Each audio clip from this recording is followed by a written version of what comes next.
the man who broke the Bank of England. That is how George Soros became known after launching one of the most famous speculative attacks in financial history. His bet against the British pound not only earned his fund an enormous profit, but also shattered Britain's hopes of remaining in Europe's exchange rate mechanism. Here's the story of how it happened. Before Europe could introduce a single currency, it first needed to create a system that would keep the exchange rates of member countries stable and predictable. To achieve this, the European monetary system was established in 1979.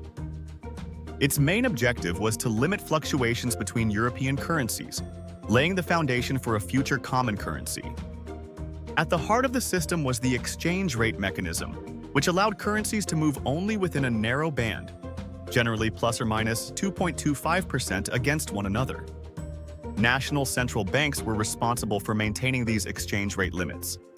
If a currency approached the edge of its permitted range, they had two main tools at their disposal.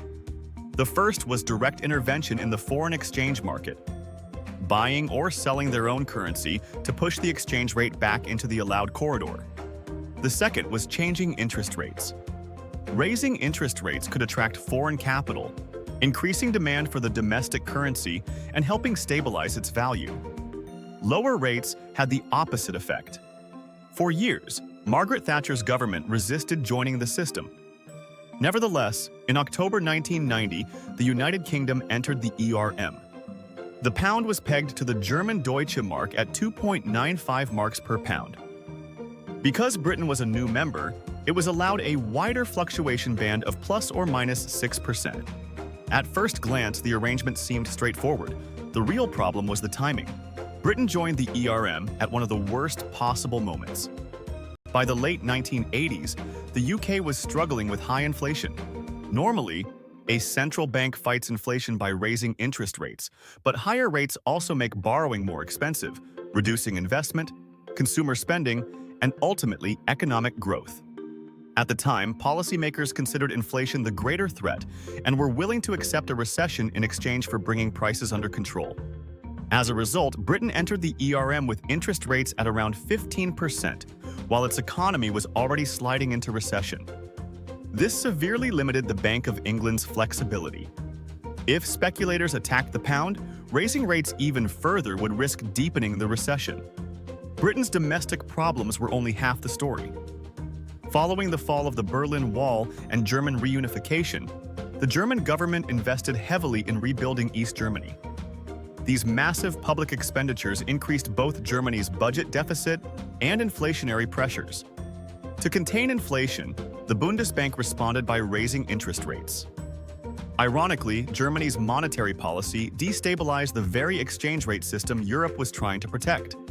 Higher German interest rates attracted international investors who began selling assets denominated in weaker European currencies, particularly the British pound and the Italian Lira, and buying Deutsche Marks to invest in German government bonds. As money flowed into Germany, both the pound and the lira came under heavy pressure, trading close to the lower limits allowed by the ERM.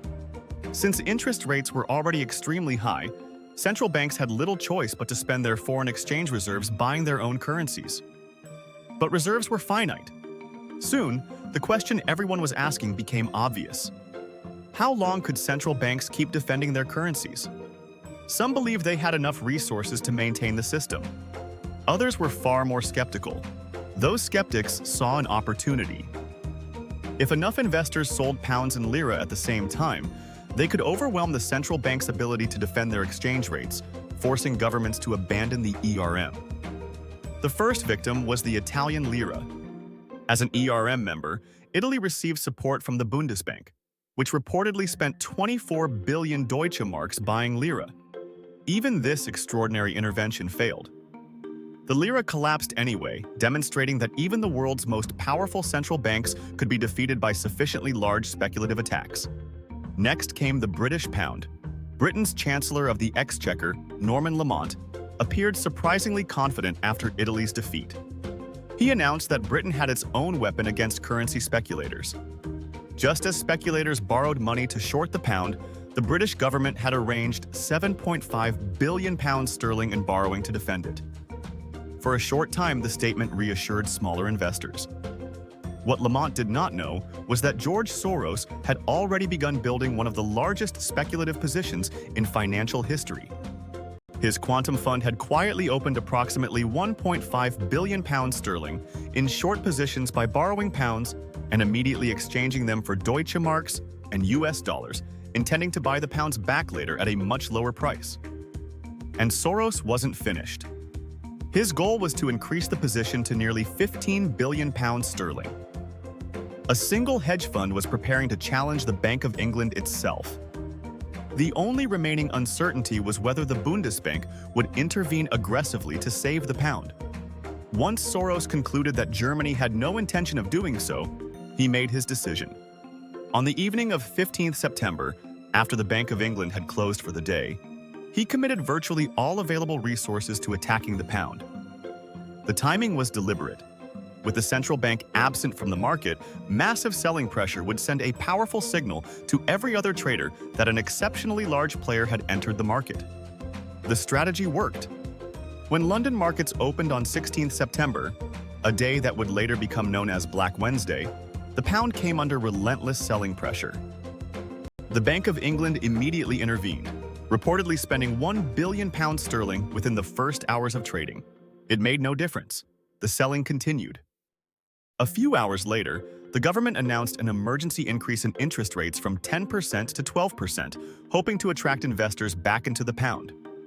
The market barely reacted. Officials even announced plans to raise rates to 15%, but by then confidence had completely evaporated. By that evening, the British government admitted defeat. Britain withdrew from the exchange rate mechanism, abandoned its fixed exchange rate, and allowed the pound to float freely. The decision was painful but unavoidable. During the first half of September alone, the Bank of England had spent roughly £26 billion sterling of its reserves defending the pound, with a significant share spent on Black Wednesday itself. After leaving the ERM, the pound fell by approximately 14% against the Deutsche Mark. For ordinary Britons, the consequences were immediate.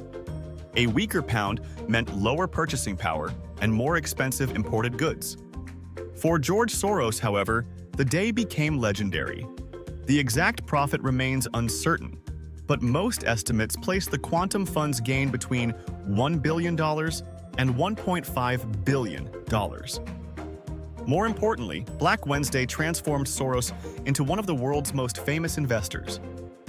To his supporters, he became a financial genius who correctly identified an unsustainable economic policy before anyone else. To his critics, he became the symbol of ruthless speculation, a man who exploited weaknesses in the financial system and profited while millions of ordinary people paid the price.